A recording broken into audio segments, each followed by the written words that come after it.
Hello! Welcome sa Civil Engineering sample problem about surveying. So tara at isolve na natin ang ating sample problem for today. From the given cross-section of the proposed barangay road, assume both station to have the same side slope and width of the base. So ito yung station natin sa 1 plus 020. And then ito naman para sa 1 plus 040. For question A, compute the volume using a prismoidal formula. Question B, compute the volume using end area. And question C, compute the volume using end area with prismoidal correction. So, okay. So, first, sulat muna natin yung nawawalang given na length. So, ito ay pagmaminusan lang natin yung station between. So, meron tayong plus 040 and then plus 020. So, ang length ng ating earthworks ay 20 meters. So, 40 minus 20 lang yan. And then first, let's draw kung anong tsura. So, let's illustrate itong station 1 plus 020. So, at 1 plus 020.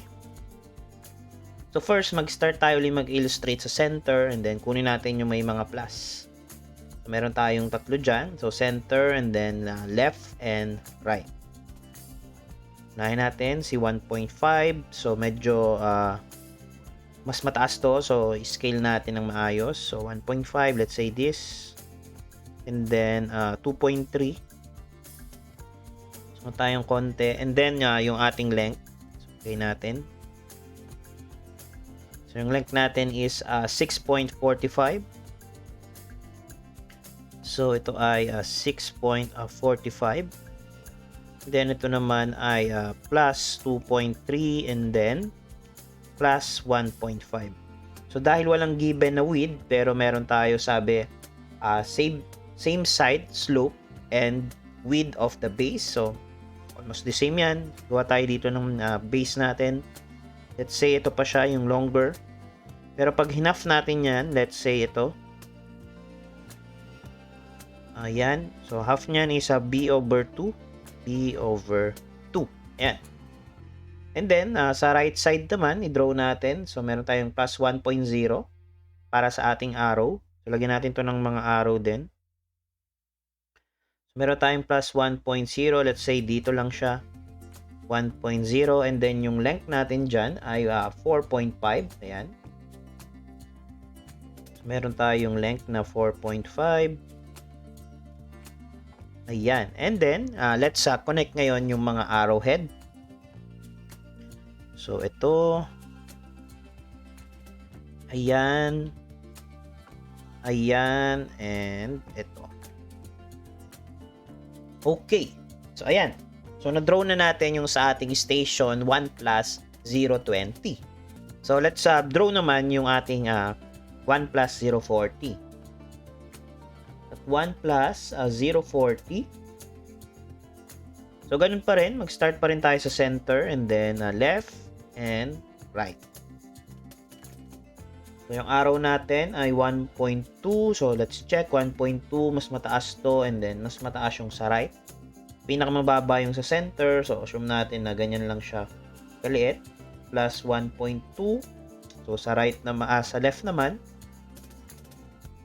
So, 2.6, let's say, 2.0.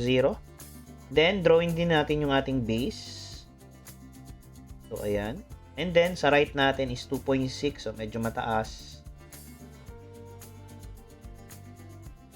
And then, ang ating length. So, ito ay 6 sa left and then 6.9 sa right. Mayroon tayong length na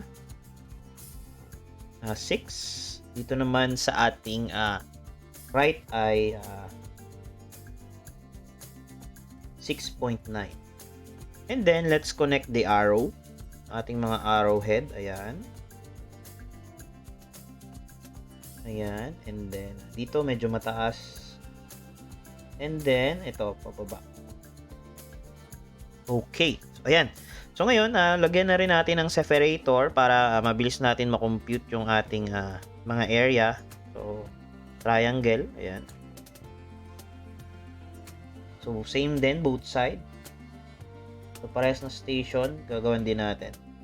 Para malagyan natin to, let's say, ito yung ating area 1, area 2, area 3, and area 4. Ito naman sa kabila, area 1, area 2, area 3, and area 4. So, ayan. So, complete lang natin. So, meron pa tayong missing. Ito ay b over 2. Ito ay b over 2. Since wala tayong b, so gagawa tayo ng equation. So, any of the two naman. So, dito na lang tayo sa 1 plus 0, 20.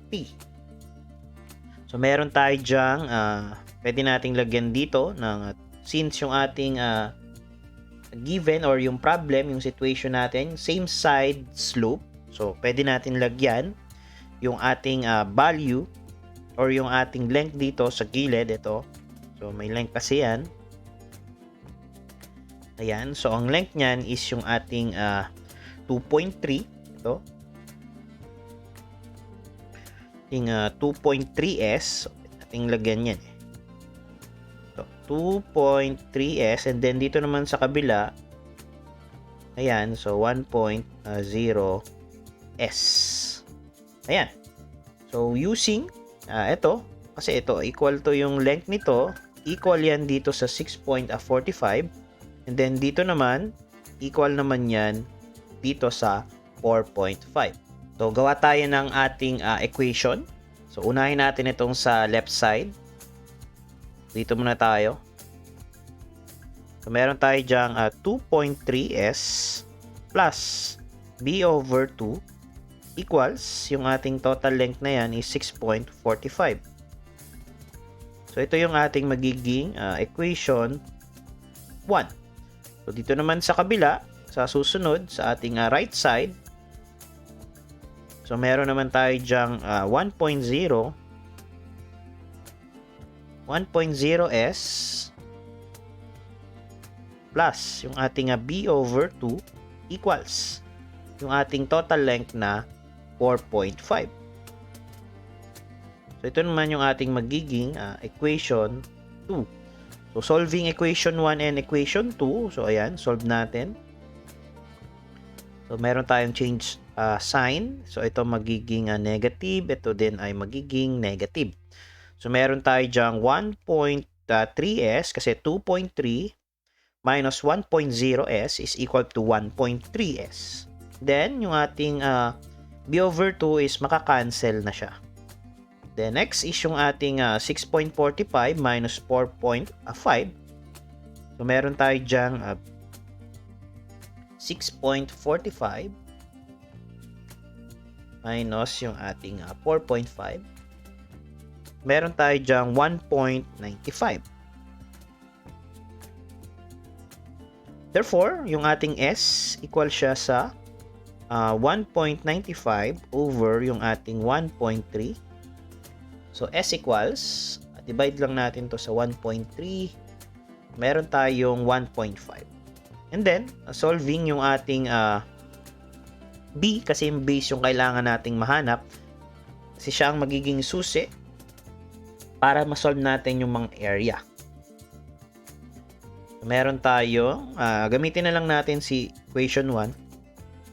So, meron tayong 2.3 times 1.5 plus yung ating b over 2 equals 6.45. So, b equals 2.3 times yung ating 1.5 plus yung ating x over 2 equals yung ating 6.45. Shift solve tayo. So, meron tayong b equals 6. So, ito yung ating hinahanap, hindi. So, ang hinahanap natin dito ay volume using prismoidal form. So, meron lang tayong base. So, we can now say na itong length na to is ang value niya ay 6. Therefore, ito, v over 2 ay 3. Ito naman ay 3 din. So, tag 3 sila kabilaan. So, ito rin, 3 na. Then, ito ay 3. So, now, we can solve na yung ating mga area. So, you can see, meron na tayong value ng base. May height na tayo, may length. So, mabilis na natin masosolve yung ating question 1. So for our first question is using prismoidal formula. So gagamit tayo ng ating area sa middle. So isusulat muna natin yung ating formula. For our first question, volume using prismoidal formula. Prismoidal formula. Ayan. So, yung ating volume using prismoidal formula, yung vol equals, so ito ay dapat kabisado, L over 6. Tapos yung ating area 1 plus yung ating 4A sub M, yung ating nasa area ng middle, plus yung ating A sub 2. So, wala pa tayong area 1, wala pa tayong area middle, and then area sub 2. So, let's compute muna to, yung ating area 1. So, yung ating area total 1 para dito sa ating first station. Ayan. Compute natin yan. Ang formula niyan, edi total lang natin lahat ng area. So, meron tayong area 1 plus area 2 plus area 3 plus area 4. Ayan. Sa ating area 1, so, meron tayong base natin. So, unahin natin lagi yung base. So, ang base natin ito. Then, ang height natin ay, ayan. So, meron tayong, yung ating 3 tapos yung 2.3. So, yung base natin dyan ay 3 multiplied by 2.3 over 2. Since meron tayong area middle, dapat consistent yung ating base times height. Kasi mamaya, i-average natin yung both base and both height. So, kailangan yung ating, ilalagay dito. So, ulahin natin sa base and then height, yung susunod. So, ganun din sa pangalawa. Plus, yung area 2 natin, ito. So, ang base natin is 6.45. And then, ang height naman natin is 1.5. So, meron tayong base na 6.45 multiplied by the height na 1.5 over 2. So, sige, lagyan din natin to. Ito yung base, ito yung height. And then, yung ating area 3 naman, so ang magiging base naman natin dyan, so itong ating area 3, so meron tayong base na 4.5, and then yung height natin is still 1.5 pa rin siya.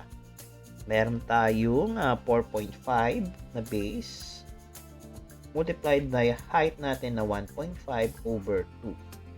Then, para sa last area natin, so ito yung ating area 4, as you can see, meron tayong dyan base na 3 and then yung height na 1. So, lagyan din natin to ng base and height. And then, itong base natin dito is 3, height natin ay 1 over 2.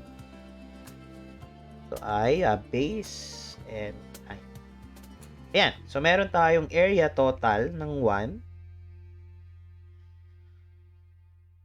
Meron tayong 3 times 2.3 over 2 plus 6.45 by 1.5. Pwedeng x na lang or multiply na lang lagay nyo. Kasi dalawang pindot pa kung mag close and open parenthesis kayo or magka-quantity kayo. So, 4.5 by 1.5. So, di ba tipid din yun sa pindot. So, mabilis kang makakapag-solve. Plus 3 and 1 over 2. So, meron tayong 13.1625. 25 square meters para sa ating area 1. So, area 1 pa lang yan. So, ngayon, nag mo munang isolve yung area middle. So, solve muna natin yung area 2. Okay? So, for area 2, area T2 equals, ganun pa rin, area 1, area at T2 equals area 1 plus area 2, area 3 plus area 4. So, dito naman tayo sa ating susunod na station. So, yung area 1 natin, ganun pa rin. Unahin natin yung base and then the height, base and then the height, base and then height. Okay? So, ganun din. So, for our area 1, dito sa ating second station, meron tayong base na 3 and then height na 2. Sa ating base na 3, height na 2 over 2. Lagyan din natin yan, base and height. Then for our next area, yung ating area 2, ang base natin dyan ay 6 and then height natin is 1.2. Ito. So base natin na 6, height na 1.2 over 2. So lagyan din natin yan, base and height. And then plus yung ating susunod, yung area 3. So meron tayong base na 6.9 and then height na 1.2. Meron tayong base na 6.9, height na 1.2 over 2. Hit din natin yan ng base tsaka height. And then, para sa ating last area, yung ating area 4, yung base natin na 3, then yung height natin na 2.6. So, base na 3, height na 2.6 over 2. Then, ito ay base and height.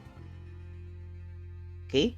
So, meron tayong area total ng 2i. Tingnan natin, 3 by 2 over 2 plus 6 by 1.2 over 2 plus 6.9 by 1.2 over 2 plus 3 by 2.6 over 2. So, meron tayong 14.64 square meters. Ayan. So, meron na tayong area T1 and then area T2. Ang kulang na lang natin is yung ating area sa middle. Now, i-average natin to kung ano yung base niyan divided by 2. Ayan. And then, height din para sa ating area 1 divided by 2 lang din yan. So, meron tayong A sub M para sa area 1 plus, so lagyan natin to ng average, AA1 plus AA2 plus AA3 plus AA4. Ibig sabihin yan, area average nung ating base tsaka height. So, kaya nilagyan natin yan ng mga palatandaan para alam natin yung ipag-a-add natin. Okay? So, for our first area, so meron tayo dyang dalawang base, 3 plus 3. So, 6 divided by 2, edi 3 lang din. Multiplied by, ito naman, 2.3 tsaka 2. So, 2.3 plus 2 divided by 2 is 2.15. Ayan. So, 2.15 ang ilalagay natin dyan. Over 2. Plus, so dito naman tayo sa susunod, 6.45 tsaka 6. So, 6.45 plus 6 divided by 2. So, meron tayong 6.225. Ayan. Meron tayong 6.225 multiplied by, so height naman tayo, 1.5 tsaka 1.2. 0.5 plus 1.2 divided by 2. So, meron tayong 1.35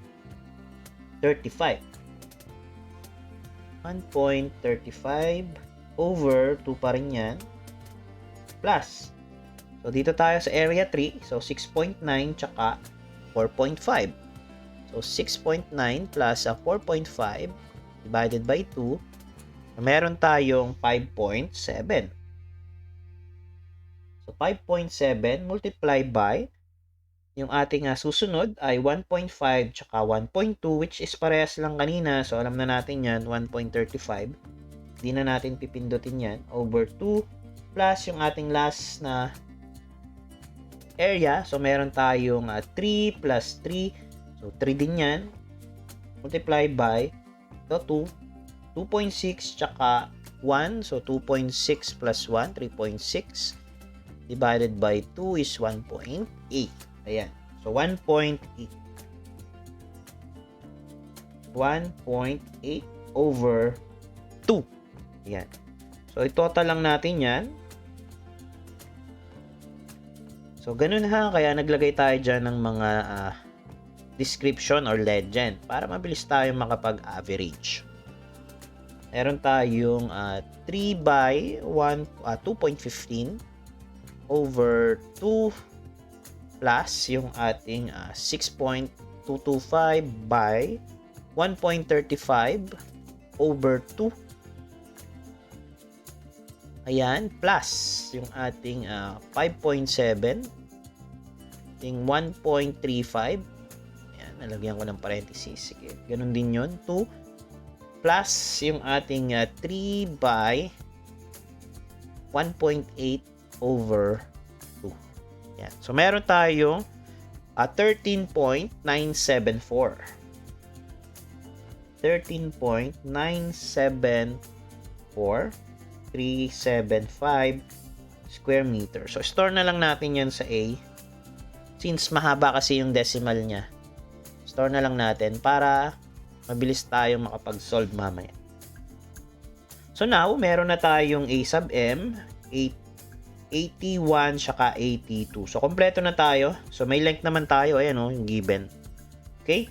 So, masasolve na natin yung ating first question. So, for our first question, volume using prismoidal formula.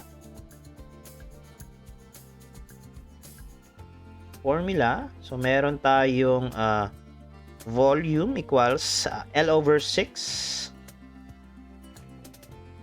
ating area T1 plus 4 area middle plus area T2. So, meron tayong dito na lang sa kabila. 20 over 6 tapos multiplied by yung AT1 natin is 13.1625 plus yung ating 4 tapos in-store natin sa A. So, lagay natin 4A plus yung ating area T2 is 14.64. Ayan. So, meron tayong volume equals 20 over 6 multiplied by 13.1625 plus 4A plus 14.64. Ayan. So, meron tayong 279 saktong-sakto. 279 cubic meters. And this will be our final answer. So, kita nyo, walang labis, walang kulang kasi hindi tayo nag-round up. So, yun yung kagandahan ng nag-i-store tayo. Always exact value yung makukuha natin. Now, for our next question naman, let's determine using end area. So, wala mo ng prismoidal correction. End area lang muna. So, for question B, volume using end area. So, dahil may mga area naman na tayo, mabilis na nating masasolve yan.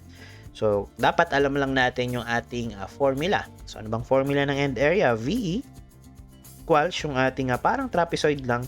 Area 1 plus area 2 multiply by the length over 2. So, meron na tayong area 1, area T1 yan. Meron din tayong area 2, meron din tayong length. So, ngayon, ay substitute lang natin. Area 1 natin is 13.1625 plus yung ating area 2, ito, 14.64. Then, yung length natin, 20 pa rin naman over 2. So, meron tayong volume equals 13.1625, 13 dapat, 0.1625 plus 14.64 multiplied by 20 over 2. So, meron tayong 278.025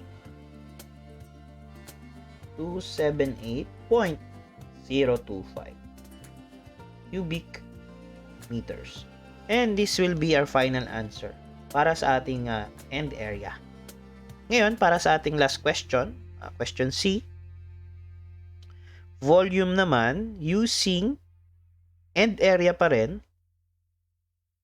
with prismoidal correction naman. Prismoidal correction. So, dadagdag lang natin ito, yung ating prismoidal correction. So, may formula tayo dyan para sa ating prismoidal correction. So, dapat kabisado lang din. So, mabilis lang naman. So, yung volume kasi, equal yan sa ating volume ng ating end area minus yung ating volume ng prismoidal correction. Okay? So, yung VP natin, equal naman yan sa L over 12. Yung ating formula for prismoidal correction. So, C1 minus C2 quantity. Tapos, ito naman is D1 minus D2. So, ito, given naman yan. Yung length natin is still 20. Yung ating C1 and C2, ito yan. So, lagay natin dito.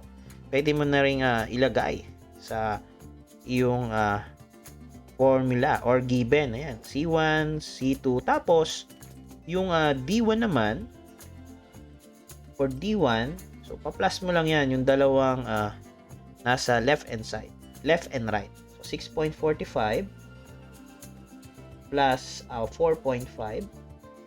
Meron tayong D1 equals 6.5 plus 6.45. I think it's plus 4 point, ano lang pala siya, 4.5. 4.5. Ayan, so meron tayong 10.95. Then for D2 naman, so D2, so meron tayong 6.9 tsaka 6. So 6.9 plus 6, so meron tayong 12.9. Ayan. So, ito lang yun. Dalawang dulo lang yung pagpa-plus natin. So, meron na tayong length, meron na tayong C1, C2, D1, and D2. Di substitute na lang tayo. So, meron length is 20 over 12. For C1 natin is 1.5, C2 is 1.2. So, 1.5 and 1.2 minus 1.2. And then, D1 natin is 10.95 tsaka 12.9. So, 10.95 tsaka 12.9. 10.95 minus 12.9. Ayan. So, yung ating prismoidal correction, equal siya. So, 20 over 12 multiplied by 1.5 minus 1.2. Ito naman ay 10.95 minus 12.9. Ayan. So, meron tayong negative 0.975. So, negative 0.975. So, sinang natin. So, store natin yan sa B. Okay? Shift store B. So, ngayon, i-carry lang natin yung sign na yan. So, proceed lang tayo dito sa equation natin na yan. Or sa formula natin na yan. So, volume equals, yung ating V sub E is 278.025. 278.025 minus yung in-store natin sa B. Meron tayong volume equals 278.025 minus call B 279. Diba? Parehas din, saktong-sakto. 279 cubic meters. Parehas tayo ng nakuhang sagot. So, ito ay direct formula kasi. And then, ito naman, using end area. So, pwedeng pang check any of the two. Kung dito ka sanay sa prismoidal formula, pwede mong ipang check yung ating end area with prismoidal correction. But, parehas pa rin ang makuhang sagot. So, kung magkaiba yung nakuha mo, may mali ka. Okay? So, let's do a recap sa ating mga naging answer. So, for our first question, the volume using prismoidal formula is 279 cubic meters. And then, for our second question, the volume using end area is 278.025 cubic meters. And finally, our last question, volume using end area with prismoidal correction is 279 cubic meters. Ayan, and I think that's all. And thank you for watching.